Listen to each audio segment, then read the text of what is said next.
सफल होने के लिए 3 चीजें आवश्यक होती है। ठीक है, क्या? सबसे पहला तो हमारा होना चाहिए लक्ष्य, यानी हमारा लक्ष्य क्लियर होना चाहिए कि हमें करना क्या है।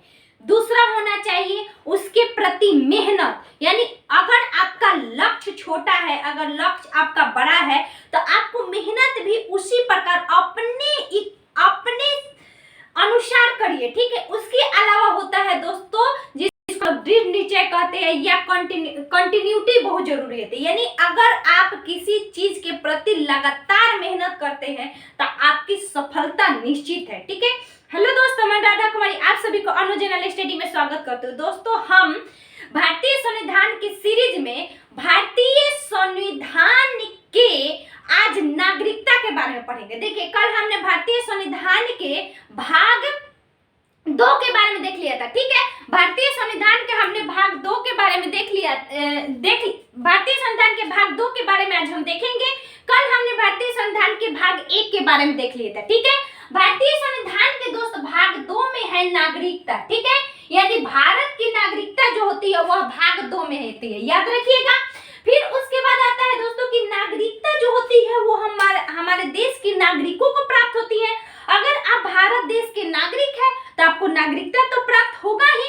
ठीक है, वही बात है कि नागरिक किसे कहते हैं। देखिए, नागरिक वैसे व्यक्ति को कहा जाता है जिनको राजनीतिक एवं सिविल अधिकार प्राप्त होते हैं। यानी कहने का मतलब, राजनीतिक का मतलब कि आप वोट दे सकते हैं, किसी राजनीतिक कार्रवाई में भाग ले सकते हैं। सिविल मतलब किसी प्रकार के कानून का आप अगर यहाँ पे है तो सिविल जितने भी प्रकार के हैं, यानी नागरिकों के लिए जितने भी कानून है वो आप उसको अगर मान रहे हैं तो आप यहाँ के नागरिक है। अगर आप यहाँ के नागरिक है तो निश्चित बात है आपको नागरिकों के लिए एक देश हमारे जो संसद है, यानी जो हमारे राष्ट्र है, संविधान है, उसके अनुसार कानून मिलेगा जिसको हम लोग नागरिकता कहते हैं। ठीक है, यानी नागरिकों को नागरिकता प्राप्त होती है। ठीक है, अब नागरिकता हम देखते हैं कि नागरिकता का उल्लेख भाग 2 में किया गया है।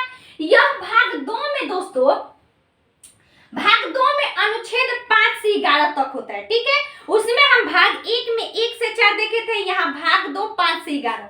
देखिए, यहाँ देख लिए कि कानूनी व्यक्ति, यानी कोई अगर व्यक्ति है, अगर आप व्यक्ति हैं तो उसको 3 प्रकार के कानूनी होता है। एक कानून प्रकार के जो व्यक्ति होते हैं, यानी कानून के अनुसार जो व्यक्ति होते हैं, एक तो नागरिक होंगे, दूसरा का शरणार्थी होंगे, यानी जो आके यहाँ पे रहते हैं। शरणार्थी का मतलब होता है 2 दिन के लिए आए, घूम लिए, चले गए।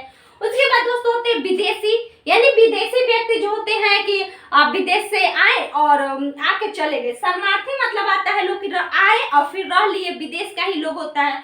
उसके अलावा दोस्तों है राज्य विहीन, जिसका कोई राज्य क्षेत्र नहीं होते हैं, वैसे भी व्यक्ति होते हैं, उनके भी नागरिक है, वो भी किसी देश के नागरिक है। लेकिन अगर राज्य विहीन है तो इसका मतलब कि आप किसी देश के नागरिक नहीं है, आपका राज्य ही नहीं है तो नागरिक कैसे कहिएगा। ये होता है, हमने देख लिया अनुच्छेद 5 से 11 तक इसका उल्लेख है। ठीक है, याद रखिएगा अनुच्छेद 5 से 11 तक नागरिकता को उल्लेख है। इसमें एकल नागरिकता है। एकल नागरिकता हम लोग संविधान के स्रोत में देखे थे कि ब्रिटेन से लिया गया। ठीक है, एकल नागरिकता ब्रिटेन से लिया गया है।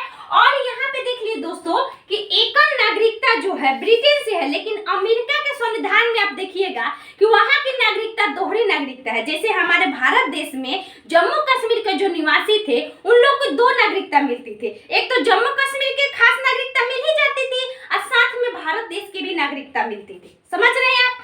तो ये होती है नागरिकता, यानी एकल नागरिकता। एकल नागरिकता की आप भारत के ही नागरिक होंगे। उसके अलावा दोस्तों है कानून। नागरिकता के संबंध में कानून कौन बनाता है? तो संसद।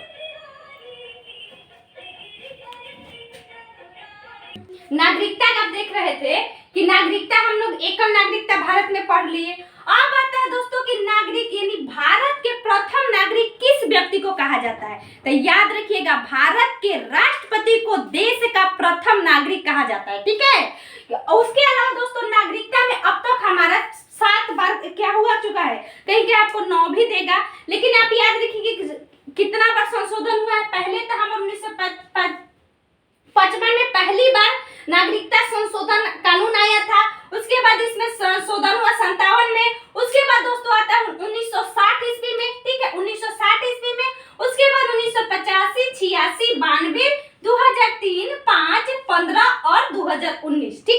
ये 2019 वाला जो एनआरसी कानून आया था, तो इसमें आप देखे होंगे कि देश में कितना बवाल हुआ था। ठीक है, इसके अलावा दोस्तों इसी से संबंधित है एनआरआई, एनआरसी, एनसीए, तो इसके बारे में हम बाद में देखेंगे।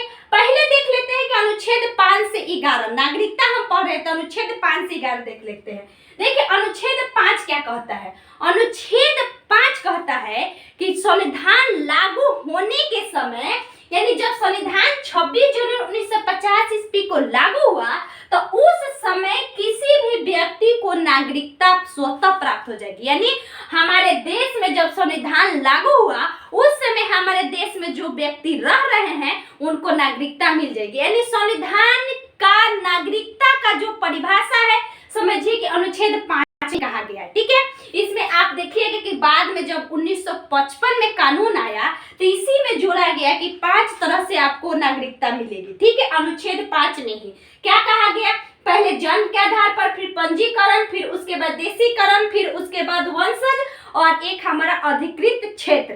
इसके बारे में भी हम आगे देखेंगे। तो आप समझ गए, तो जन्म के आधार पर नागरिकता, और साथ में कहा गया था कि अगर इसमें जन्म के आधार पर कहा गया कि माता पिता भारत के होना, तो किसी भी व्यक्ति को नागरिकता प्राप्त कर लेगा। ठीक है, इसके अलावा 5 वर्ष पूर्व जो भारत में रह रहा है, उनको भी संविधान जब लागू हुआ था उस समय उनको नागरिकता मिल जाएगी। तो आप याद रखिएगा, देखिए ये सब जो अनुच्छेद है ना, अब इसका कोई खैर अस्तित्व तो नहीं है, क्योंकि 1992 और 1986, 92, 2019 में जो हमारा संविधान में नागरिकता विधेयक है ना, इसमें इस सब को प्रावधान को खत्म करके बहुत सारे चीज जोड़ दिए गए। लेकिन पूछा जाता है, ऐसा नहीं कि नागरिकता से प्रश्न नहीं पूछे जाते, बहुत पूछता है। तो संविधान के प्रारंभ में नागरिकता, अनुच्छेद 5। अनुच्छेद 6 मोस्ट इंपोर्टेंट है। देखिए हम लोग सीधे रट लेते हैं का कि पाकिस्तान से भारत आए लोगों को नागरिकता, लेकिन उसमें एक कंडीशन है। ठीक है, यानी पाकिस्तान से, देखिए ये हमारा भारत है, तो पाकिस्तान से भारत आए लोगों की नागरिकता, यानी पहले देखिए हमारे देश क्या हुआ, वसुधैव कुटुंबकम, यानी पहले हम किसी को लाएंगे। ठीक है, यानी कोई लाएगा उसको सम्मान पूर्वक रखेंगे और तब कहेंगे कि तब आप जाइए। ठीक है, तो वही समझिए कि अनुच्छेद 6 कहता है कि पाकिस्तान से भारत आए लोगों को नागरिकता का प्रावधान अनुच्छेद 6 में है। ये कहता है कि इसमें कुछ व्यक्ति को नागरिकता दी जाएगी। क्यों? क्योंकि 19 जुलाई 1948 में, देखिए आप समझिए कि क्या हुआ कि पाकिस्तान से भारत है लोगों की नागरिकता, क्या हुआ कि हमारे देश में जब 15 अगस्त 1947 ईस्वी को बंटवारा हो गया, हमारे देश में जो सर रेडक्लिफ थे 1947 ईस्वी में आए, धराधर ऐसे क्या कि हमारा जो भारतीय उपमहाद्वीप था उसे अपने मन से ऐसे काट दी। ठीक है, तो आप देखेंगे कुछ हिंदू बहुल इधर चला गया, कुछ मुस्लिम बहुल इधर आ गया, लेकिन हमारे भारत में तो किसी प्रकार का कुछ नहीं हुआ। लेकिन जो व्यक्ति पाकिस्तान चले गए थे ना, वो चाह रहे थे कि हम भारत आए। ठीक है, उनकी मंशा थी कि हम भारत में रहेंगे। तो इसमें एक कानून कहा गया कि पाकिस्तान से भारत आए उस वैसे व्यक्तियों को नागरिकता दी जाएगी जो 19 जुलाई 1948, यानी 19 जुलाई 1948 में यह नियम आया, कहा गया कि पहले आए, यानी 19 जुलाई 1947 से पहले आए जो व्यक्ति अगर भारत में आए हैं कोई व्यक्ति, तो उनको स्वतः ही भारत की नागरिकता प्राप्त हो जाएगी। अगर आप 19 जुलाई 1948 से पहले भारत आए हैं पाकिस्तान से, तो आपको ऐसे ही नागरिकता मिल जाएगी।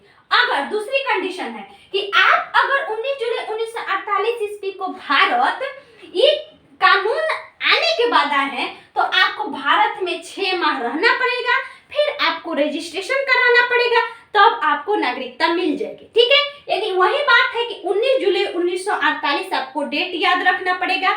उसके पहले जो भारत आए थे उनको ऐसे ही नागरिकता मिल जाएगी, जो उसके बाद आएंगे पाकिस्तान से उनको 6 महीने रह के रजिस्ट्रेशन करवाना पड़ेगा। उसके बाद आता है अनुच्छेद 7। अनुच्छेद 7 कहता है दोस्तों कि भारत से, यानी देखिए भारत से पाकिस्तान गए, यहाँ पे हमारा पाकिस्तान देश है, यानी भारत से पाकिस्तान गए लोगों की नागरिकता। अनुच्छेद 7 क्या कहता है? भारत से पाकिस्तान गए भारत को नागरिकता मिलेगी। इसमें भी एक शर्त हो गया। देखिए कहा गया कि जब, यानी भारत से पाकिस्तान गए, जब हमने बताया कि जब हमारे देश का बंटवारा हुआ, तो देश का बंटवारा होने के बाद क्या हुआ कि इसमें कुछ क्षेत्र चला गया भारत में, पाकिस्तान में सॉरी, तो इसमें जो लोग होने लगे, जैसे हमने उस समय भी समझाया कि हिंदू बहुल क्षेत्र होने के कारण लोग आना चाहते थे।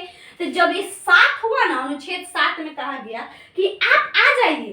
कब? 1 मार्च। देखिए 15 अगस्त को हमारा भारत आजाद हुआ, 15 अगस्त 1947। लेकिन कब नियम लाना है? 1 मार्च को, यानी कितना महीना पहले, लगभग समझिए कि 4 या 5 महीना पहले कानून लाया जा रहा है कि आप 1 मार्च 1947 के बाद अगर भारत आए हैं, आपका मन है आने का, तो आप आ जाइए। ठीक है, 1 मार्च 1947 ईस्वी के पहले अगर आप भारत में आ गए हैं, अगर उसके बाद भारत आ रहे हैं, क्या 1 मार्च 1947 ईस्वी के बाद अगर आप भारत आए हैं, ठीक है, मतलब यहाँ आ गए हैं, तो आपको 6 महीना बाद रजिस्ट्रेशन करवाकर नागरिकता दे दी जाएगी। ठीक है, क्या याद रखिएगा, भारत से पाकिस्तान गए व्यक्तियों को नागरिकता, भारत से पाकिस्तान जा रहे हैं तो आपको नागरिकता मिल जाएगा। किस शर्त पे? आप 1 मार्च 1947 ईस्वी तक भारत में अगर आए हैं तो, ठीक है, यानी उसके बाद आ रहे हैं तो आपको नागरिकता मिल जाएगी। 6 महीने रहिए, रजिस्ट्रेशन करेंगे। 8 कहता है दोस्तों कि भारत के बाहर वैसे बच्चों को जो विदेशों में जन्म लिए हैं, यानी विदेशों में रहने वाले व्यक्तियों के नागरिकता से संबंधित प्रावधान अनुच्छेद 8 कहता है। यानी अगर आप विदेश में रह रहे हैं तो आपको अनुच्छेद 8 के तहत नागरिकता मिल जाएगी। कैसे?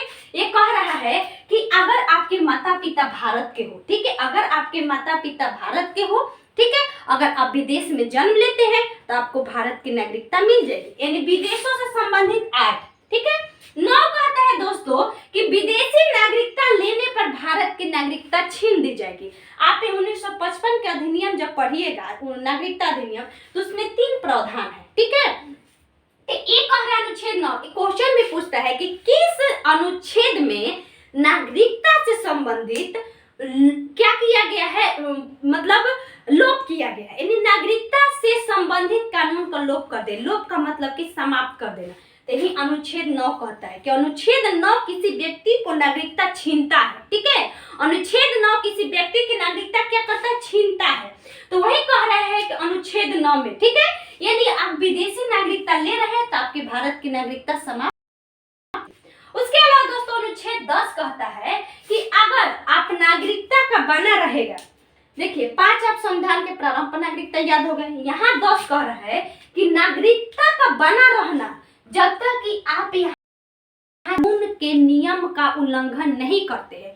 यानी 10 कहता है कि नागरिकता से संबंधित विशेष प्रावधान देना, यानी आप नागरिकता का कानून को, यानी नागरिकता को क्या करना? बनाए रखना। एक क्वेश्चन पूछता है कि आर्टिकल 10 क्या कहता है, तो नागरिकता के कानून को बनाए रखना, 9 छीनना, 10 बनाए रखना। ठीक है, तो यही कह रहे हैं नागरिकता का बना रहना, ठीक है, जब तक कि आप किसी कानून को उल्लंघन नहीं करते हैं। 11 कहता है कि नागरिकता से संबंधित कानून भारत का संसद बनाएगा। कौन बनाएगा? भारत की संसद। तो आप अनुच्छेद 5 से 11 पढ़ लिए। 5 में संविधान के प्रारंभ पे नागरिकता, यानी 5 इसमें प्रकार दिए गए थे। 6 कहता है कि पाकिस्तान से भारत आए लोगों को नागरिकता, जो 19 जुलाई 1948 ईस्वी को ओके पहले भारत आ गए हैं, उनको स्वतः नागरिकता मिल जाएगी। जो बाद में आ रहे हैं 6 महीने रहिए, नागरिकता लीजिए। 7 कहता है भारत से पाकिस्तान के लोगों की नागरिकता, अगर वहां पे आपको मन नहीं लगता है तो आप 1 मार्च 1947 ईस्वी के बाद अगर भारत आ रहे हैं तो आपको नागरिकता मिल जाएगी। 8 कहता है विदेशों में रहे व्यक्तियों की नागरिकता। 9 कहता है नागरिकता का लोप, यानी आप कानून को उल्लंघन करते हैं तो नागरिकता छीन ली जाएगी। 10 कहता है कि नागरिकता आपको बना रहेगा जब तक कि आप किसी भी कानून का उल्लंघन नहीं करती, यानी कानून कह रहा है 10 यानी बनाए रखना, 11 विधि बनाना। अब देखिए नागरिकता 1955 जब हमारे में स्थिरता आ गई, यानी कहने का मतलब कि देश में शुरुआत में आप पढ़े होंगे कि भारतीय संविधान में नागरिकता का प्रावधान जब 26 नवंबर 1949 ईस्वी से ही लागू हो गया। यानी नागरिकता चुनाव ये 1949 से ही जब संविधान को अंगीकृत अधिनियमित आत्मार्पित किया गया, उसी समय से ही नागरिकता भी दे दी गई। तो नागरिकता दे दी गई तो 1955 ईस्वी में फिर इसमें कानून लाए गए, क्योंकि इतना सरल था ना, पहले आप देख रहे हैं कितना सरल है। तो इसमें एक कानून लगाएगा, कुछ नियम बनाएगा। ठीक है, पहली बार ये कानून है, नागरिकता संशोधन विधेयक पहला है। इसमें अर्जित करने के लिए यानी आप कानून नागरिकता किस प्रकार लेते हैं, तो ये तो हम पहले भी बताए थे कि जन्म के आधार पर, अगर आप जन्म के आधार पर अगर माता पिता आपके भारतीय हैं तो आपको नागरिकता मिल जाएगी। ठीक है, उसके अलावा दोस्तों पंजीकरण, यानी आप भारत में 7 साल रहिए। ठीक है, पहले 7 साल रहिए और उसके बाद आप अगर अवैध रूप से नहीं रह रहे हैं भारत में तो आप 7 साल रहने के बाद रजिस्ट्रेशन करवाइए और नागरिकता ले लीजिए पंजीकरण के द्वारा। ठीक है, उसके बाद दोस्तों देशीकरण, देशी होते हैं नेचुरलाइजेशन। ठीक है, तो ये कहता है कि कोई भी व्यक्ति देशीकरण द्वारा नागरिकता कैसे मिलेगी, वह विज्ञान हो, उसके साहित्य में रुचि हो, कला में रुचि हो और अच्छे चरित्र का लोग हो, तो उनको देशीकरण के द्वारा नागरिकता मिल जाएगी। और उसके बाद वंशज का मतलब होता है कि इसमें आप कंडीशन देखिएगा कि अगर आपका माता पिता भारत के हो, अगर आप विदेश में जन्म ले रहे हैं, अगर इसमें और होता है कि अगर दादा हो, बाद में 86 में लाया गया कि दादा आपके भारत के हो, ऐसे करके कुछ विशेष प्रावधान लाए गए तो भी आपके यहाँ के भारत की नागरिकता मिल जाएगी। ठीक है, वो अब उसके बाद वर्जित क्षेत्र, वर्जित क्षेत्र का मतलब अधिकृत यानी विरजित क्षेत्र, यानी अधिकृत क्षेत्र कहने का मतलब कि अगर किसी क्षेत्र को आप मिला ले रहे हैं तो भी आपको नागरिकता मिल जाएगी। जैसे कि आपने देखा था अनुच्छेद 2 के तहत सिक्किम राज्य को मिलाया गया तो वहां के व्यक्तियों को भारत की नागरिकता मिली। चाहे आप जब पाकिस्तान का बंटवारा बांग्लादेश हुआ तब बांग्लादेश के कुछ क्षेत्र हमारे भारत में आए तो उन व्यक्तियों को भी नागरिकता मिल गई। अब आता है, आप समझ गए नागरिकता लेंगे कैसे। अब आता है कि त्याग, यानी नागरिकता को छीना कैसे जाएगा, तो नागरिकता को छीनने की 3 विधियां हैं, याद कर लीजिएगा, बहुत पूछता है कूट में। एक तो स्वैच्छिक नागरिकता, आप कहें कि भाई हम भारत की नागरिकता दे रहे हैं तभी आपका नागरिकता समाप्त हो जाएगा। दूसरा का कहता है कि नागरिकता वंचित करने पर, अगर सरकार आपको नागरिकता छीन लेती है तभी आपकी नागरिकता समाप्त।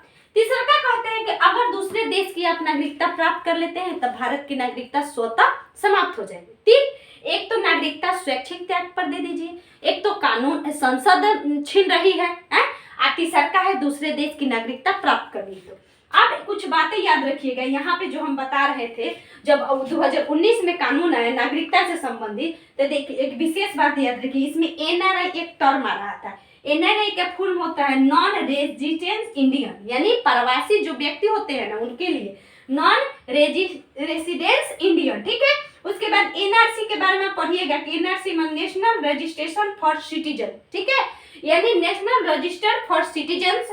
उसके बाद एनसीए का होता है नेशनल सिटीजनशिप अमेंडमेंट एक्ट, आप पढ़े होंगे।